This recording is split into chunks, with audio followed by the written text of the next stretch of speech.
Rabbil alamin wa bihi nasta'in wa ala umuri dunya waddin. Assalatu wassalamu ala asrafil anbiya'i wal mursalin sayyidina wa maulana Muhammad wa ala alihi wa sahbihi ajmain, amma ba'du. Bismillahirrahmanirrahim. Ibu, sahabat-sahabat saya cintai dan insyaallah Allah muliakan. Mari kita mensyukuri nikmat Allah yang sangat berharga ini, sehingga kita diberikan oleh Allah, dihadirkan untuk memahami tentang bab apa itu tawakal, tentang bagaimana kita supaya bisa paham apa itu yakin. Kenapa? Karena dengan keyakinanlah seseorang itu akan menghadapi proses kehidupan ini menjadi ringan.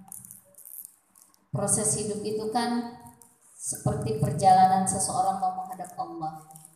Sebelum menghadap Allah, kita akan diuji dengan berbagai macam masalah. Masalah demi masalah, ujian demi ujian, kesakitan demi kesakitan, kesedihan demi kesedihan akan Allah hadirkan di hadapan kita, karena Allah ingin melihat siapa nih yang paling baik mensikapinya. Siapa yang paling banyak sabarnya, siapa yang paling banyak ridhonya, siapa yang paling banyak bergantungnya kepada Allah, siapa yang paling banyak yakinnya kepada Allah. Nah, ketika Allah melihat perjuangan kita sampai ke sana, disitulah Allah akan memberikan nilai prestasi kepada kita. Tapi Allah tidak hanya nyuruh kamu tuh harus sabar, nah begitu. Allah hadirkan nih bab sabar di dalam Al-Quran.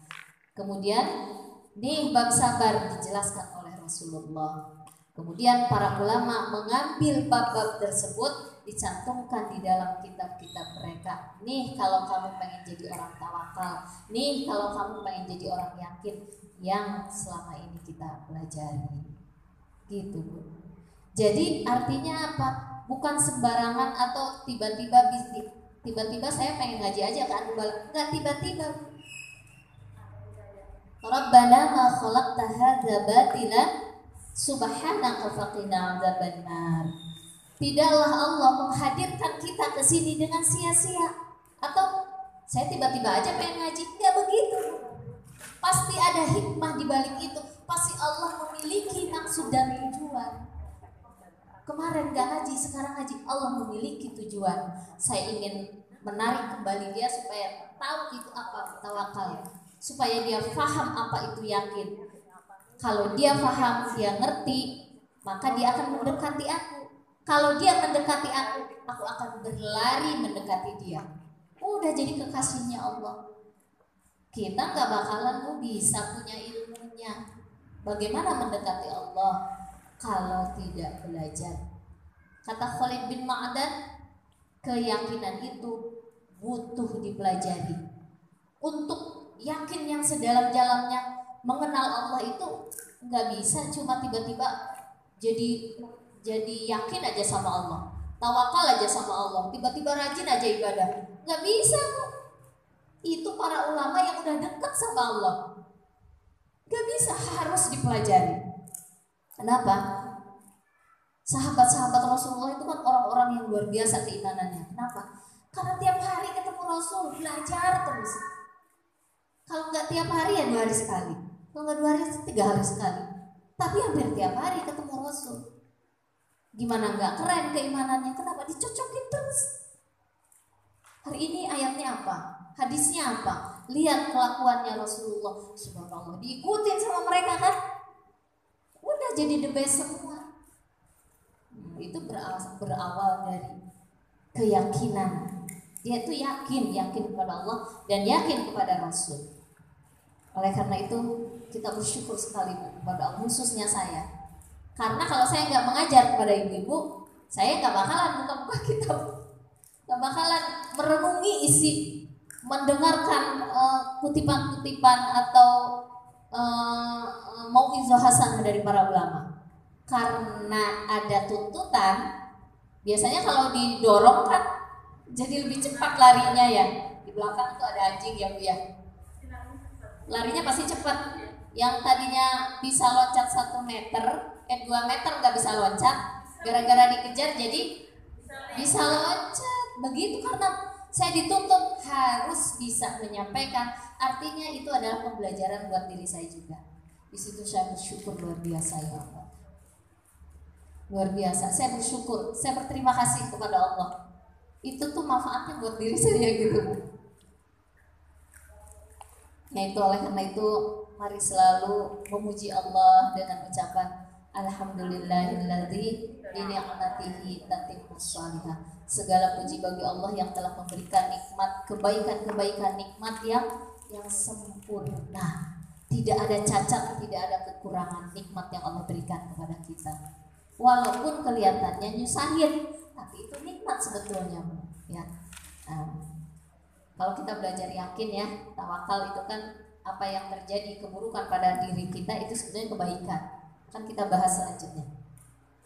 Nah itu, jadi pembahasan kemarin bahwa kata Khalid bin Ma'dan, ta'allamul yaqin kama ta'allamul Qur'an. Jadi belajarlah kalian tentang keyakinan sebagaimana kalian belajar tentang Al-Quran. Nah kita sedang mempelajarinya sekarang ya, Masya Allah, yang kemarin itu. Kenapa? Karena keyakinan itu yang tadinya perasaan kita nyesek, karena kita yakin kepada Allah, yang tadinya nyesek jadi enteng Bu masalah itu. Yang tadinya nyebelin, karena kita yakin sama Allah, akhirnya kita santai-santai saja, cuek-cuek saja dengan masalah tersebut. Begitu Bu. Yang tadinya pas pandemik luar biasa kita kelimpungannya, tadinya kerja jadi nggak kerja, tapi karena kita yakin kepada Allah sang pemberi rezeki, santai aja. Insya Allah nggak bakalan bikin saya kelaparan, tapi tetap usaha kerja. Jadi nggak ada namanya itu galau, baper, resahan, gelisahan, khawatiran. Orang yang yakin itu nggak ada sifat itu. Iya. Kenapa? Karena memiliki sifat yang tawakal, dia kuat kepada Allah. Yang nyuruh kita khawatir, yang nyuruh kita kesel, yang nyuruh kita sebel, resah, gelisah itu siapa? Syaitan. Sekarang udah tahu Ibu ya rumusnya. Berarti kalau kita lagi kesel, langkah setan. Kita kembali lagi kepada Allah, buru-buru ya Bu ya. Ngapain kita mau disiksa Bu? Perasaan kita. Yang nyiksa itu kan Allah mah gak bakalan nyiksa. Allah mah sayang sama kita. Dulu mah tahu ya, tapi kita nggak tahu. Tahu itu marah saya langkah setan, tapi kita lakuin nggak ada. Iya. Nggak masuk ke kita lagi. Enggak, belum ya. Belum ada kesadaran. Kenapa? Ya, yang saya bilang itu selain ilmu, hati seseorang itu seperti ilmu itu tidak akan masuk ke dalam hati kalau hati kita tidak bersih, tidak bercahaya. Sebelumnya kan kita belajar tentang taubat. Taubat itu nomor 1. Sebelum kita taubat kepada Allah, dengerin pengajian di mana-mana, itu kagak bakalan nempel-nempel Bu. Kenapa? Terhalang hati kita kotor.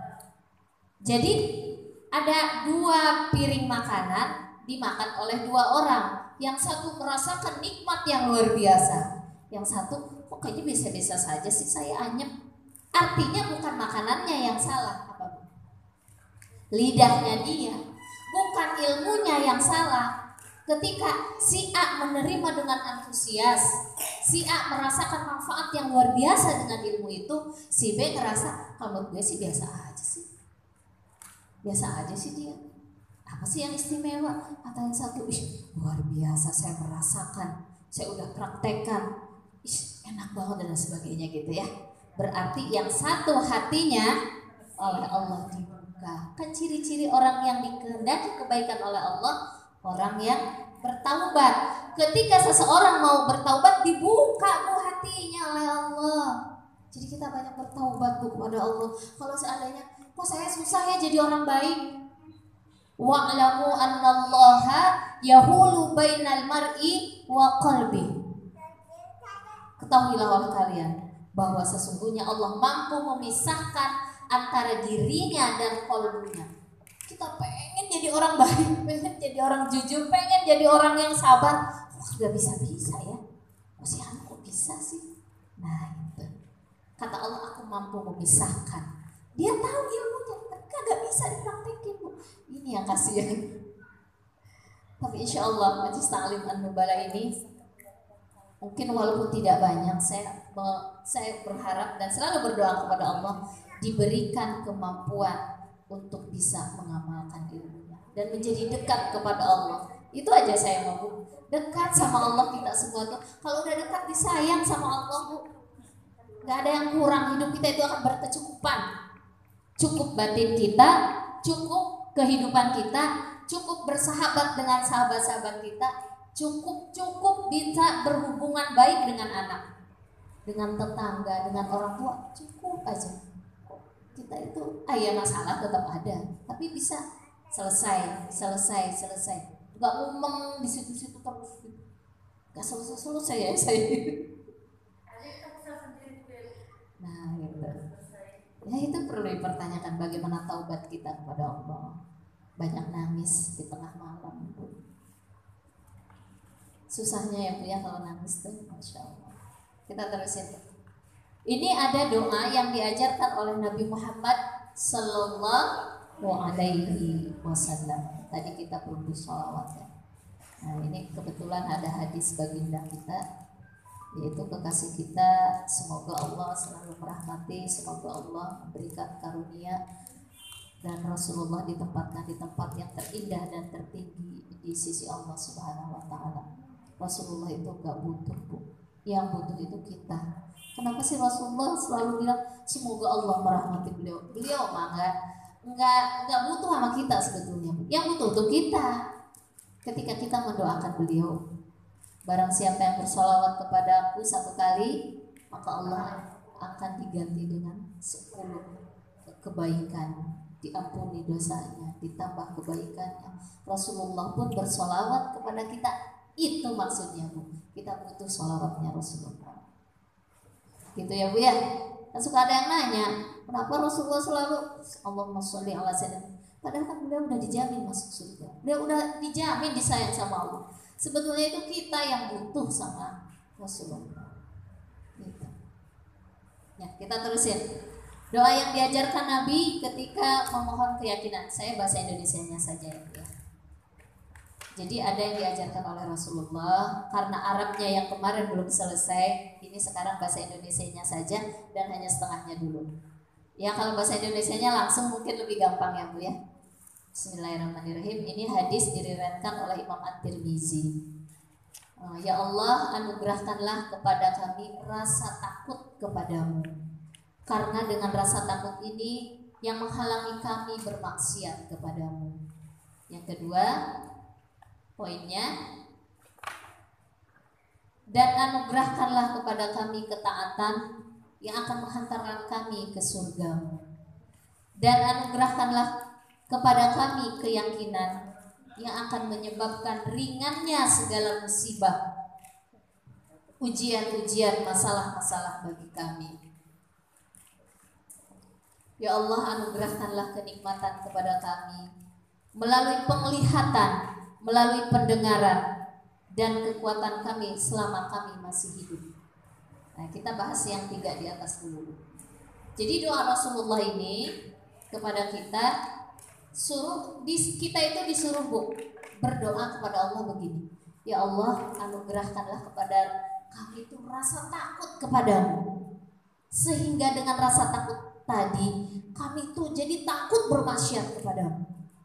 Itu, Bu, kita doa seperti itu. Ketika kita nih rada-rada kesel ya sama anak ya, kadang-kadang kan kita pengennya ngebentak ya, tapi karena kita sudah menggantungkan diri kita kepada Allah, supaya kita diberikan rasa takut kepada Allah, mau semena-mena sama anak itu tuh kagak jadi. Kenapa? Saya takut sama Allah, saya akan cuma dititipin doang sama Allah. Bukan berarti anak itu milik kita. Ada aturannya. nggak boleh semena-mena gitu. Itu milik Allah, dia hamba Allah, dia makhluk Allah. Kita mah cuma diamanahin. Nah, ketika kita mau semena-mena nih sama anak, kagak jadi. Kenapa? Takut sama Allah. Kenapa? Kan doanya gitu kata Rasulullah. Ya Allah, jadikan hatiku ini takut sama Engkau supaya apa? Nggak jadi maksiat. Ketika mau nilep duit nih, mau nilep duit, nggak ada orangnya, nggak lihat orangnya. Karena kita berdoa sama Allah, jadikan di hati ini rasa takut kepada mau nilep kagak jadi. Walaupun orang nggak lihat. Kenapa? Yakin Allah mengawasi. Karena itu sama Allah. Betul nggak Bu? Suami ngasih uang, saya mah ibu di sini semua ya. Suami ngasih uang belanja, biasanya 5 juta sebulan. Sekarang kok 3 juta karena pandemi. Tadinya mau nyerocos aja tuh Bu. Ini cukup apa? Belum lagi cicilan motor, belum lagi buat sekolah anak, belum lagi buat makan. Coba dihitung deh sama ayah gitu kan. Gini tadinya mau begitu, kagak jadi.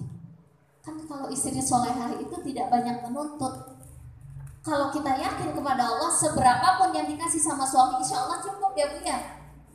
Ya ada yang dipentingkan dulu apa, yang kurang penting ya di pending dulu gitu. Allah akan mengajarkan kita kalau kita takut di hati ini sama Allah. Kan kata Allah begini Bu, wattaqullaha wa yu'allimukumullah. Kalau kamu takut kepada Allah, Allah akan ajarkan bagaimana kamu menghadapi kehidupan ini. Yang penting ini dulu, takut sama Allah. Kagak jadi. Malah kita gini sama suami. Kata suami, Neng maaf ya, biasanya masih 5 juta, sekarang cuma 2,5 juta. Kata kita gimana? Gak apa-apa Bang, kita cukup-cukupin aja. Yang sekarang ini buat makan ini, buat ini, buat ini. Yang itu ya nantilah kita cari lagi, insya Allah ada. Itu suaminya adem, itu enggak Bu? Adem enggak tuh? Adem. Kok istriku sekarang enggak ngomel kayak dulu? Habis ngaji di Nubala. Gitu. Jadi doa ini tuh luar biasa. Tanamkan rasa takut di dalam hati. Ketika kumpul-kumpul sama tetangga tuh, mau beli sayur. Itu. Aku dengar tuh tetangga tuh ribut banget segala. Karena kita takut sama Allah, kagak jadi ngomong. Ditahan. Pertama emang berat, tapi karena jadi kebiasaan, nggak peduli urusan orang kecuali buat bantu orang. Nggak peduli, itu kan bukan urusan kita. Nah itu Bu. Jadi rasa takut itu luar biasa. Bisa mengubah sikap yang buruk atau sikap-sikap yang tidak menenangkan hati kita. Karena kita takut sama Allah. Nah insya Allah imbas orang yang takut sama Allah, Allah akan berikan dia kekuatan untuk menahan maksiat. Tidak sembarangan ngomong, nggak sembarangan bersikap, bertindak nggak sembarangan, gitu dijaga gitu. Ini Allah suka nggak ya ini gitu. Kenapa orang bedanya orang sholat yang khusyuk dengan sholat yang nggak khusyuk apa? Letaknya di mana? Rasa takut. Ada orang ketika Allah sudah menanamkan rasa takut di hatinya, ketika sholat dia ingat dapur, ketika sholat dia ingat anak, ketika dia sholat ingat pekerjaan. Karena dia takut sama Allah. Ya Allah, Engkau kan melihat apa yang ada di hati saya, dan Engkau juga mengajarkan serahkan kepadaku. Kan kamu udah Allahu Akbar. Kalau ibu dimanai Allahu Akbar, beres tubuh semua. Gak ada yang dipikirin rumah, gak dipikirin suami, belanjaan, gimana anak, gimana nanti saya, gimana. Gak ada. Allahu Akbar. Saya serahkan sama Allah yang lebih besar daripada masalah yang saya hadapi. Saya mah lemah, saya mah rendah. Orang lemah, orang rendah, orang gak punya kekuatan, nampung segala masalah, ya benyok Bu. Nah, Allahu Akbar itu artinya hamba serahkan urusan kepadamu ya Allah yang lebih besar. Saya merendah di hadapanmu. Ingat dapur, kagak jadi ingat Allah lagi. Ingat masak, udah merancang tuh. Sholat tuh kadang-kadang kita merancang masakan, merancang bikin kue dan sebagainya. Karena takut sama Allah, jangan ada makhluk di hati saya. Kembalikan lagi kepada Allah. Balik lagi ingat Allah. Ingetin aja Bu, bahwa Allah itu maha pengasih di dalam bacaan kita. Sesuai dengan pengetahuan yang kita miliki. Jadi orang sholat itu semakin dimensi pemikirannya kepada Allah luas, dimensi pemikiran ya. Kita kan semua bergerak dengan daya imajinasi kan. Ibu paham nggak? Sekarang saya belajarnya begitu. Ketika bagaimana melakukan sholat yang khusyuk sesuai dengan imajinasi yang ada di dalam pikiran kita.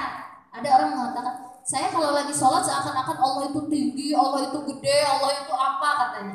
Yang satu lagi mengatakan, saya kalau sedang sholat seakan-akan Allah itu yang mampu menampung segala permasalahan saya. Udah saya serahin ya Allah, saya lagi ada masalah dengan anak saya nih. Allah udah janji bakal beresin. Oh, ini dikasih uang belanja nih gimana? Allah pasti yang mencukupkan. Jadi begitu. Daya imajinasi itu yang harus berkembang tapi ke Allah. Jadi usahakan imajinasinya jangan ke dapur Bu. Imajinasi pikiran dan akal kita jangan ke aduh nanti gak bisa kebayar. Jangan begitu. Jadi imajinasi kita itu ke Allah gitu. Allah yang lebih hebat, Allah yang lebih baik, Allah itu yang menjanjikan bakal mencukupi, Allah menjanjikan kebahagiaan, Allah menjanjikan ketenangan. Insya Allah Bu sholat yang tenang. Minimal itu Bu. Hadirkan imajinasi sholat kita mengagungkan Allah. Itu yang saya pelajari. Dan selama ini emang imajinasi kita yang berkembang ketika kita sholat kan. Semakin imajinasi kita, hayalan-hayal. Kalau hayalan itu artinya gini Bu, sebetulnya hayalan itu yang kosong ya. Kalau imajinasi ini hayalan yang ada isinya gitu. Nah, sudah dulu sampai situ ya. Nanti sambil berjalan pengetahuan kita nanti tambahin lagi. Takutnya saya berkata seperti itu Bu Vila, saya kagak ngerti. Iya. Apalagi kalau sudah belajar ilmu tarikah itu lebih akan lebih paham lagi, lebih imajinasinya akan lebih berkembang. Nah, itu. Kita terusin itu satu ya doa yang diajarkan oleh Rasulullah.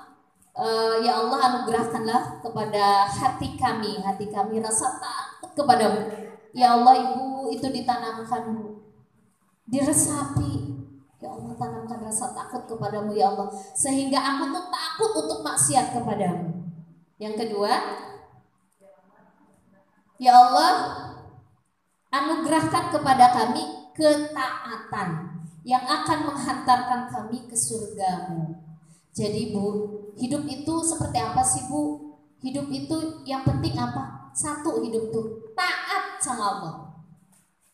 Kata Allah suruh sholat, kata Allah suruh bakti sama suami, itu. Kata Allah suruh jujur. Kata Allah suruh apalagi Bu? Allah kan banyak nyuruh tuh ya. Allah tuh nyuruh buat kebaikan kita. Ya Allah jadikan hamba ini taat. Jadi Ibu datang ke sini itu ngaji karena taat sama Allah. Habis dari sini di jalan taat lagi sama Allah. Oh saya nggak boleh. Allah nyuruh apa kalau di jalan ada sesuatu yang bisa kita lakukan kebaikan, sedekah. Sedekahnya apa? Ada duri, ada yang mengganggu orang disingkirkan, ketemu orang senyum. Semua isi hidup kita itu ketaatan kepada Allah. Datang, assalamualaikum, nyapa anak, nyapa suami, langsung melayani mereka lagi, mendidik mereka. Capek ya Allah. Namanya hidup kan taat itu artinya bukan berarti santai-santai ya Bu ya. Bukan santai-santai. Jadi apapun yang kita lakukan itu bentuk ketaatan kepada Allah. Untuk apa kita taat kepada Allah? Mau capek-capek ibadah, mau capek-capek kerja, tapi diniatkan karena Allah Bu. Supaya kita menghantarkan aku ke surgamu. Jadi ke surga itu gak gratis. Ada orang serba ada Bu, kerjaannya apa? Leha-leha, tiduran, makan, jalan-jalan, happy-happy. Sedangkan ada orang lain lagi yang benar-benar dia ibadah kepada Allah, benar-benar memberikan manfaat untuk orang banyak, membantu orang banyak, tidak santai-santai. Yang ini nih, yang kedua ini yang taat kepada Allah, yang akan menghantarkan dia ke surga. Santai-santai, udah gitu serba ada. Di mana letak ketaatannya kepada Allah? Nah, kalau ada orang kaya, boleh nggak? Boleh banget tuh. Tapi kekayaannya dipakai untuk di jalan Allah. Dia senang datang ke pengajian. Di pengajian dia bikin ini, ada ini, saya bantu ini, saya bantu ini. Di tetangganya ada yang membutuhkan, dia sekolahin, dia kasih bantuan sembako dan sebagainya. Ada taat, nilai taat di dalam kekayaannya. Kemudian dengan dikasih nikmat badan yang sehat, di mana nilai ketaatannya? Dilangkahkan kakinya untuk mengenal Allah. Di mana tempat mengenal Allah? Majelis ilmu di mana aja. Dengan badannya dikasih sehat oleh Allah, dipakai untuk taat. Dipakai apa? Dia berzikir kepada Allah. Dia bangun tengah malam. Dia baca Quran. Tenaganya dibantu untuk orang, itu artinya taat, Bu. Tidak santai-santai gitu. Mau masuk surga kok santai-santai? Susah masuk surga santai-santai, Bu. Iya ya, Bu Pila. Enak banget ya yang gak rajin tahajud, yang gak rajin sholat tepat waktu dengan orang rajin tepat waktu karena dia benar-benar takut sama Allah. Masa mau sama? Kan pasti beda.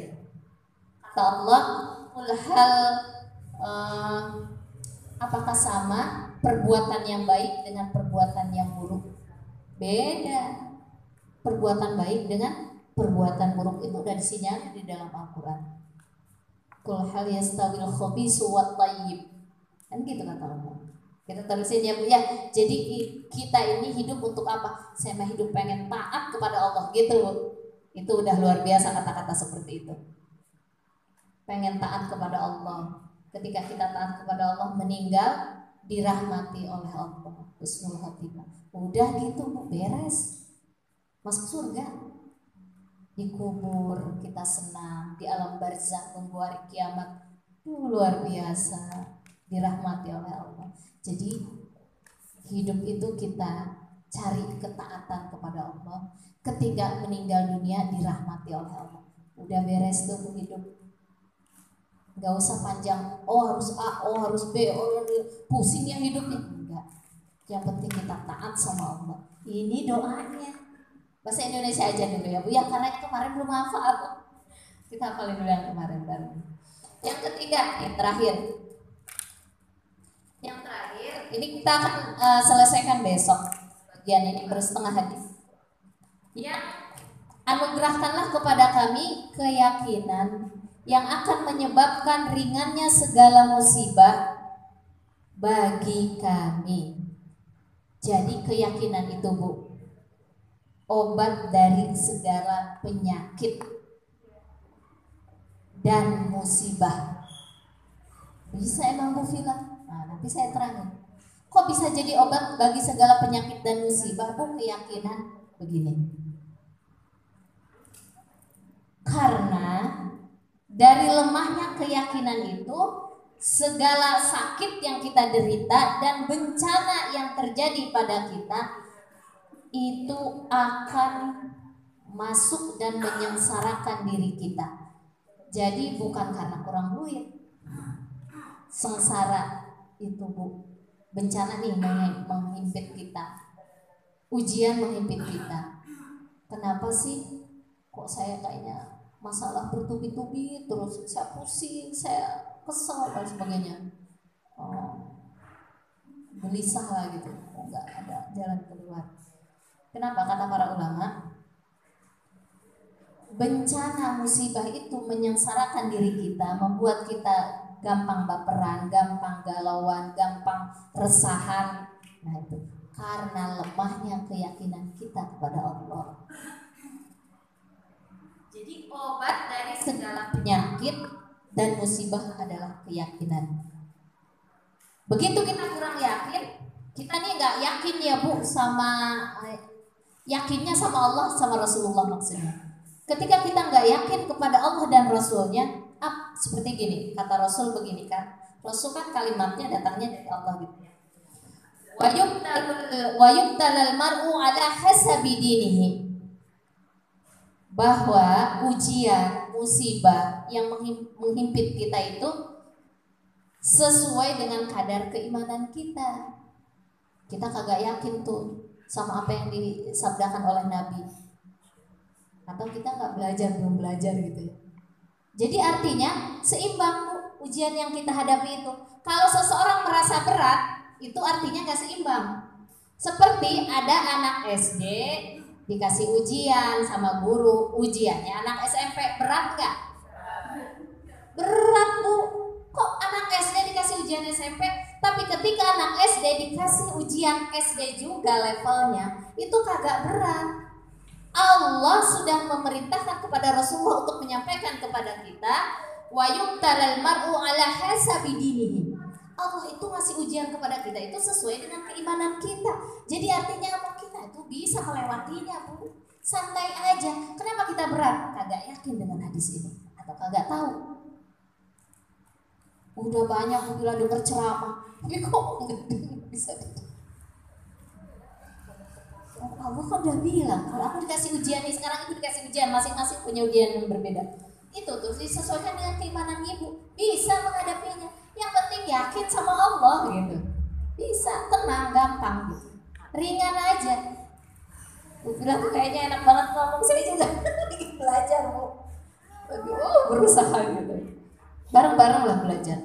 Kemudian kata Rasulullah, innallaha idza habbal qauma ibtalahum. Nih, perhatiin Bu.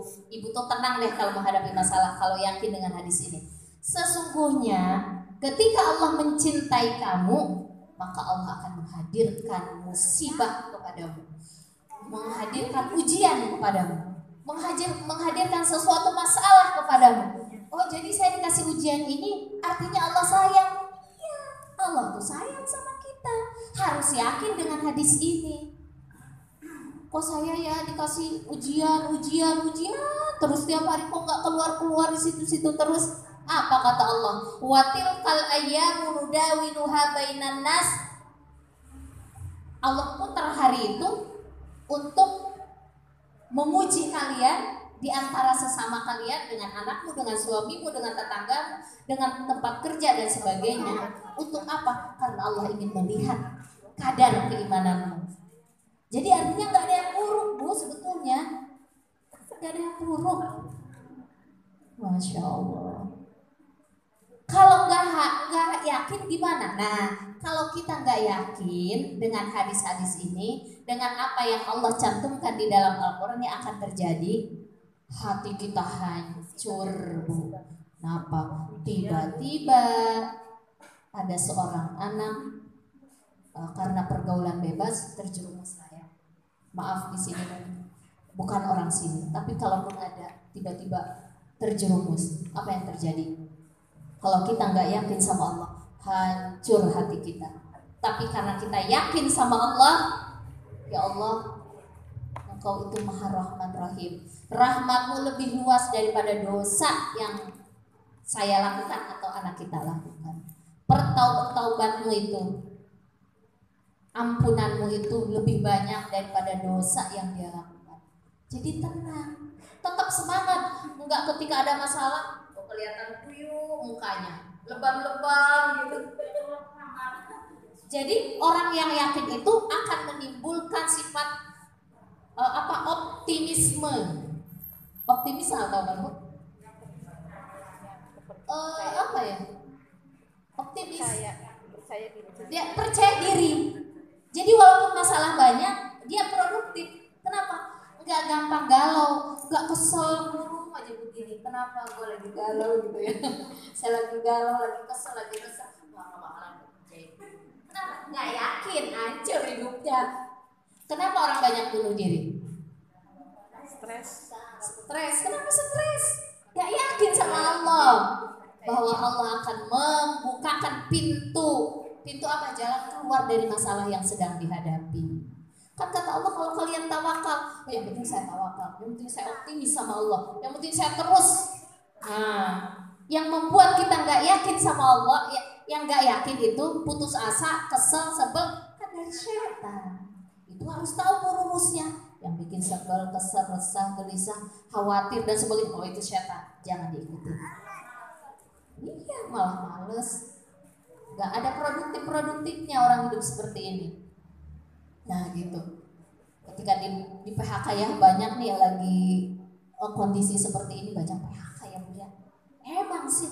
Tapi kalau kita yakin sama Allah bahwa bukan karena pekerjaan kita dikasih rizki oleh Allah, tapi karena Allah, itu gak bakalan drop Bu. Kenapa gak drop? Yakin sama Allah. Kembali lagi ke yakin. Dengan yakin tadi apa? Bukan berarti kita nggak ada usaha, tetap usaha. Dan kalau seandainya ada musibah menimpa kita, kembali kepada Allah, yakin dengan ayat wa ma asobakum min musibatin fabima kasabat aydikum. Apa yang menimpamu keburukan ada andil dari kalian. Andil saya Bu bilang, suami saya kan yang salah. Ada andil dari kita. Mungkin ini Allah gak bakal tahu, harus yakin Bu dengan ayat ini. Banyak beristighfar kepada Allah. Kalau terjadi di antara keluarga kita ada yang berbuat kesalahan, ada andil dari kita. Kita tidak tahu andilnya apa. Mungkin kita dosanya di sebelah sini, tapi Allah ingin menegur dengan pasangan kita. Dosanya di sebelah sana, kita Allah tegur dengan anak kita. Dosanya di sebelah sini, Allah tegur dengan sahabat kita. Kok saya nggak dihargai? Kok saya tiba-tiba sahabatku gitu mengkhianati saya? Mungkin ada andil dosa dari kamu. Dosanya bukan ke sahabat kita, ke yang lain. Bisa seperti itu. Wa ma asabakum min musibatin fa bima kasabat aydikum wa ya'fu an katsir. Itu pun kata Allah, udah aku maafin tuh. Lebih banyak dimaafinnya Bu. Jadi jangan super kepedean. Kalau ketika kita disakiti orang, kita nyalahin dia 100%. Jangan, langsung istighfar, taubat kepada Allah. Ini ada andil diri saya. Nah, dan tahu rumusnya ya Bu ya? Dulu udah ya, sekarang diingatkan lagi, kadang-kadang kita suka lupa. Istighfar lagi, taubat sama Allah. Mungkin ini ada juga andil kita. Masya Allah. Kemudian, nah, ketika kita yakin kepada Allah tadi akan melahirkan semangat hidup. Ya udah kita contohin ya. Udah jam berapa Bu? Jam 11. Saya akan lanjutkan besok insya Allah pelajaran yang diajarkan Manul Hakim kepada anaknya. Di dalam Al-Quran, pendidikan yang dicontohkan oleh Allah kepada seorang orang tua lah ya, khususnya ayah kepada anaknya. Ini kan yang paling bagus adalah pembelajaran yang diajarkan Luqmanul Hakim kepada putranya. Nanti kita akan belajar bagaimana Luqmanul Hakim mengajarkan kepada anak-anaknya supaya memiliki sifat yakin kepada Allah. Untuk apa gitu tujuannya dan apa hasilnya. Luar biasa. Saya sedang kayaknya masih kurang satu deh. Ya Allah, anugerahkan pada kami kenikmatan penglihatan. Ya, itu nanti besok ya Bu. Saya tadi menjanjikan 3 saja karena khawatir waktunya nggak cukup. Kita kan bersinambung terus ya. Jadi materi itu berlanjut terus sampai kita paham dari awal sampai akhir, ditarik benang merahnya. Oh ini hidup tuh gitu. Menghadapi kehidupan tuh harus paham, ngerti gitu Bu. Ya, insya Allah ya Bu Mus ya, besok insya Allah diingatkan kalau saya lupa. Karena hadisnya masih ada 3 poin lagi, jadi belum saya sampaikan kepada Ibu. Sebelum kita tutup mungkin ada yang mau bertanya karena masih ada waktu sedikit lagi. Silahkan.